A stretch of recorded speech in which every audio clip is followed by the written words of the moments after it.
Welcome to Zee Telugu news market watch. ఈరోజు market last week మహాపతనం తర్వాత మార్కెట్ అయితే ఈరోజు స్టార్టింగ్ కొంచెం పాజిటివ్గానే స్టార్ట్ అయిపోయింది. తర్వాత మార్కెట్ అయితే ఒక రోలర్ కోస్టర్ మార్కెట్ అనొచ్చు. ఫుల్ కన్ఫ్యూజన్, కరెక్ట్ డైరెక్షన్ లేదు, అన్ప్రిడిక్టబుల్. అసలు మార్కెట్ అయితే చాలా కన్ఫ్యూజ్గా ఉంది. మనతో మాట్లాడడానికి రమేష్ గారు ఉన్నారు, stock market analyst. Hi sir. Hi అండి. సార్ ఈరోజు మార్కెట్ చూశారు, ఏం ప్రెడిక్ట్ చేయడానికి లేదు, అప్ సైడ్ డౌన్. అసలు మూమెంట్ అనేది పాజిటివ్కి వెళ్తుందా నెగిటివ్కి వెళ్తుందా అర్థం అవ్వట్లేదు. ప్రజెంట్ మనము సెన్సెక్స్ వచ్చేసి 112 పాయింట్లు డౌన్ అయిపోయి 73,085 దగ్గర క్లోజ్ అయింది. నిఫ్టీ వచ్చేసి 5 పాయింట్లు మాత్రమే డౌన్ అయిపోయి 22,119 దగ్గర క్లోజ్ అయిపోయింది.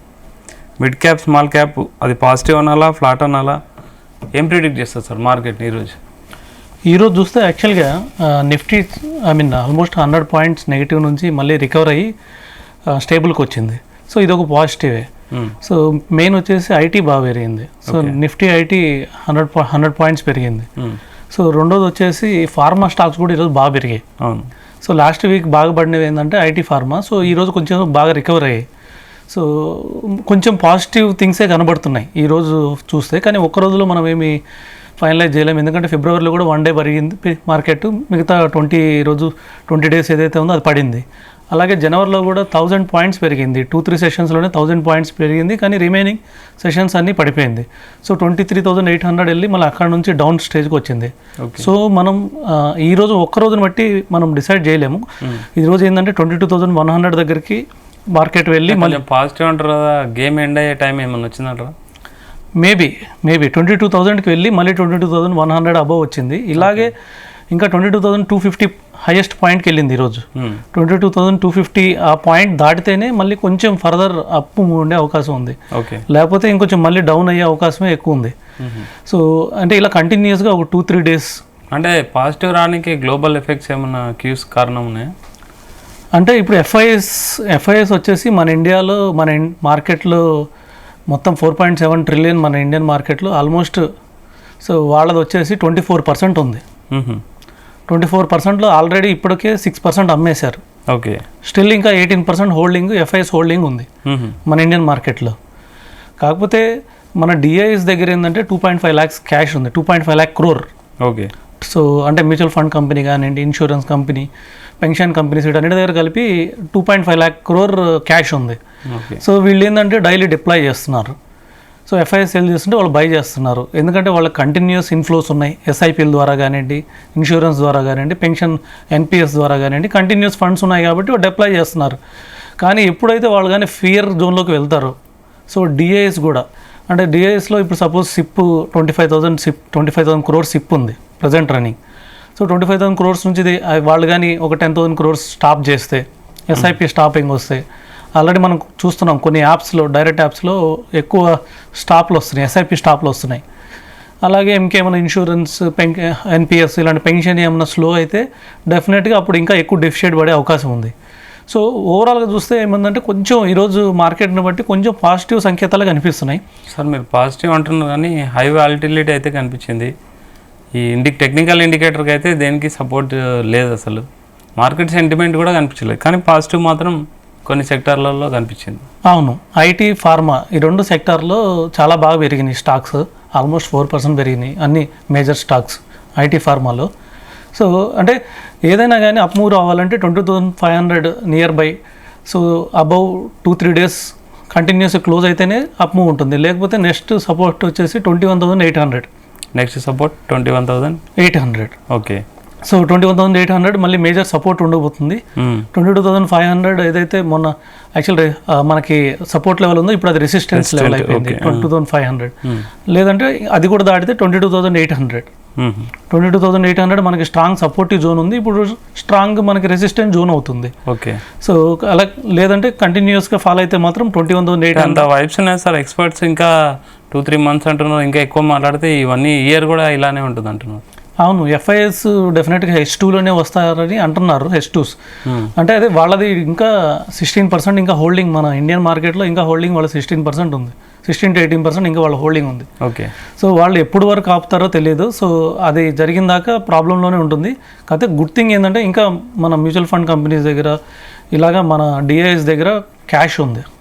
18,000కి కూడా మార్కెట్ వెళ్ళొచ్చని కొందరు ప్రిడిక్ట్ చేస్తున్నారు.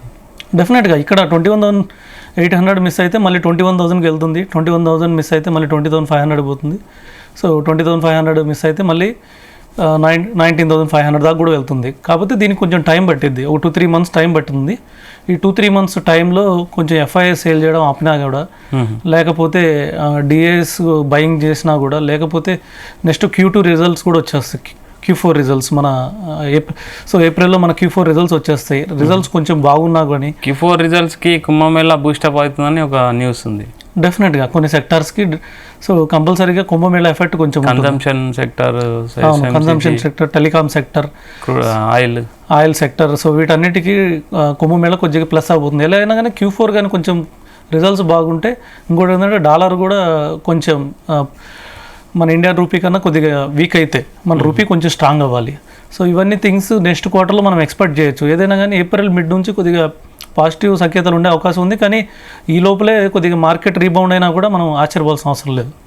ఈ ప్రైవేట్ సెక్టర్ ఎందుకు పడ్డాయి సార్? యాక్చువల్గా ప్రైవేట్ సెక్టర్లు ఎక్కువ కొంచెం లాస్లో కనిపిస్తున్నట్టున్నాయి. అవును, డెఫినెట్గా. ఎందుకు? అది కొంచెం బూస్టప్, అదే మెయిన్ మనకు బూస్టప్ ఇస్తుంది కదా జనరల్. అవును, యాక్చువల్గా ఏమైందంటే లాస్ట్ ఇయర్ వరకు, అంటే ఇవన్నీ ఎలా జరుగుతున్నాయంటే లాస్ట్ ఇయర్ మిడ్ వరకు కూడా 2024 మిడ్ వరకు కూడా బాగా వాల్యుయేషన్స్ హైలోకి వెళ్ళిపోయినాయి. సో వరల్డ్ వైడ్ మనము ఓవర్ వాల్యుయేషన్స్కి వెళ్ళిపోయాం. పర్టికులర్గా ప్రైవేట్ సెక్టార్స్ PE మల్టిపుల్స్ చాలా ఎక్కువకి వెళ్ళిపోయినాయి. ఇంకా PSUసే PE మల్టిపుల్స్ చాలా తక్కువ ఉన్నాయి. సో దానివల్ల ఓవర్ వాల్యుయేషన్ అయిపోయిన తర్వాత వాళ్ళ కంటిన్యూస్గా Q3 రిజల్ట్స్ అలాగే Q4 రిజల్ట్స్ తగ్గగానే డెఫినెట్గా వాళ్ళలో ఎక్కువ సెల్లింగ్ వచ్చింది. సో బాగా వీక్ అయినాయి. ఇప్పటికి ఏంటంటే PSU స్టాక్సే అండర్ వాల్యుయేషన్స్లో ఉన్నాయి. సో అందుకని చెప్పి ఇప్పుడు REC లేకపోతే PFC ఇలాంటి స్టాక్ చూస్తే ఇంకా 6 మల్టిపుల్స్ దగ్గరే ఉన్నాయి. సో బాగా అట్రాక్టివ్ కనిపిస్తున్నాయి. అందుకని అవి పెరుగుతున్నాయి. సో మిగతావి పెరగట్లేదు. ఓకే. ఈరోజు చూసుకుంటే మిడ్ క్యాప్, స్మాల్ క్యాప్ అంటే లాస్ట్ ఒక 2-3 మంత్స్ పడినంత పడలేదు సార్. మిడ్ క్యాప్ కొంచెం పాజిటివ్లో ట్రేడ్ అవుతుంది, స్మాల్ క్యాప్ కొంచెం నెగిటివ్లో ఉంది. ఎందుకంత అంటే మిడ్ క్యాప్ అంత బూస్టప్ ఇచ్చిన అంశాలు ఏంటి? యాక్చువల్గా మిడ్ క్యాప్ ఏంటంటే ఓవర్ సోల్డ్ అయింది. సో అంటే నిఫ్టీ మనకి ఆల్మోస్ట్ 14-15% పడినా కూడా మిడ్ క్యాప్ వచ్చేసి 68+ క్లోజ్ అయింది. ఇది స్మాల్ క్యాప్ వచ్చి 39 పాయింట్స్, అంటే ఇంచుమించు ఫ్లాట్గా క్లోజ్. యాక్చువల్లీ ఒకనొక టైంలో ఆల్మోస్ట్ 2 ఇండెక్స్ -2% పడినాయి. సో -2% నుంచి మళ్ళీ పాజిటివ్కి వచ్చాయి. ఓకే. సో పాజిటివ్గా వచ్చాయంటే డెఫినెట్గా అందులో బయింగ్ వచ్చింది. ఎందుకంటే ఓవర్ సోల్డ్ కేటగిరీస్కి వెళ్ళిపోయినాయి. ఆల్మోస్ట్ 50% టాప్ నుంచి 50% కరెక్ట్ అయ్యాయి చాలా mid and small cap. Okay. So stocks అక్కడ కొద్దిగా అట్రాక్టివ్గా డెఫినెట్గా బయింగ్ వచ్చే అవకాశం ఉంది. సో మేబీ టర్న్ అరౌండ్ కూడా కావచ్చు ఇక్కడ నుంచి కూడా. ఓకే. అంటే ఓవరాల్గా మార్కెట్ని ఎక్కువ డ్రాగ్ చేసింది చూస్తే రిలయన్స్ ఇండస్ట్రీస్. ఎందుకంత రిలయన్స్ ఇండస్ట్రీస్కి ఇప్పుడల్లా న్యూస్ ఏం లేదు. ఓకే. సో పాజిటివ్ న్యూస్ ఏం లేవు. సో దాంతో ఇంకా జియో ఫైనాన్స్ కూడా వాళ్ళది నిఫ్టీలోకి వచ్చేస్తుంది. రాలేదు. సో March 28 నుంచి వాళ్ళది నిఫ్టీలో యాడ్ కాబోతుంది. ఓకే. నిఫ్టీ. ఓకే. సో అదొక వాల్యుయేషన్ యాడ్ అవుతుంది. సో వాళ్ళది ఆల్రెడీ ఇప్పుడు హైయెస్ట్ వాల్యుయేషన్ స్టాక్ ఏదైనా ఉందంటే రిలయన్స్ ఇండస్ట్రీస్ ఓవర్ రేట్ నిఫ్టీలో ఆల్మోస్ట్ వాళ్ళ ఇప్పటికి కూడా మార్కెట్ క్యాప్ 15 lakh crores ఉంది. ఓకే. సో దాని తగ్గట్టు మార్కెట్ ఈరోజు మెయిన్ డ్రాగ్ చేసింది అదే అంటున్నాను. అవును, డెఫినెట్గా. ఎందుకంటే సో అదొక్కటే నెగిటివ్ కనపడుతుంది. చూస్తే ఆల్మోస్ట్ 50 స్టాక్స్లో హార్డ్లీ 10 స్టాక్సే నెగిటివ్ క్లోజ్ అయితే, సో 40 స్టాక్స్ పాజిటివ్ ఉంటే, so Reliance industries over weight ఉంది కాబట్టి అది పడితే నిఫ్టీ అంత పెరగదు. ఓకే. సో కాబట్టి దానికి ఇంకా గుడ్ న్యూస్ రావాలి, కొంచెం రిజల్ట్స్ బాగా రావాలి, ఏమైనా న్యూ ప్రాజెక్ట్స్ రావాలి. ఓవరాల్గా ఫిబ్రవరి అయిపోయింది, మార్చిలో స్టార్ట్ అయింది సెకండ్ సెషన్ అనుకుంటే. నెక్స్ట్ మార్చ్ మొత్తం ఎలా ఎక్స్పెక్ట్ చేయొచ్చు మనం? మార్చి మొత్తం ఇలాగే ఉండే అవకాశం ఉంది. అంటే సో సపోర్టింగ్ లెవెల్స్ బ్రేక్ చేసుకుంటా ఇంకా తగ్గుతా, ఇంకా 21,500, సో అది కూడా తగ్గితే 21,000 పోయే అవకాశం కూడా ఉంది. సో బాటమ్ ఎక్కడ ఉందో తెలియదు. అలాంటి రీబౌండ్ అవ్వదంటే సో రీబౌండ్ అయ్యే ఛాన్సెస్ కూడా ఉన్నాయి. ఓకే. మార్చిలోనే. ప్రజెంట్ కొంచెం మనం అబ్జర్వ్ చేయాల్సిన సెక్టర్స్ ఏంటి? IT pharma. ఓకే. సో ఈ రెండు బాగా బీట్ అయ్యాయి, IT ఫార్మా. సో ఈ రెండు ఏంటంటే మనం US మీద ఎంత ఆధారపడతామో US కూడా మన మీద అంతే ఆధారపడుతుంది. సో అందుకని చెప్పేసి వీటికి పాజిటివ్. ఇంకోటి ఏంటంటే మనం ఎక్స్పోర్ట్స్ ఎక్కువ చేస్తాము, డాలర్ స్ట్రాంగ్ అయినా కూడా వీటికి ఓకే. సో వీటికి డాలర్స్లోనే పేమెంట్ వస్తుంది కాబట్టి రిజల్ట్స్ బాగుండే అవకాశం ఉంది. సో కాబట్టి వీటి మీద టారిఫ్స్ కూడా ఎక్కువ ఉండవు ఫార్మా మీద. ఓకే.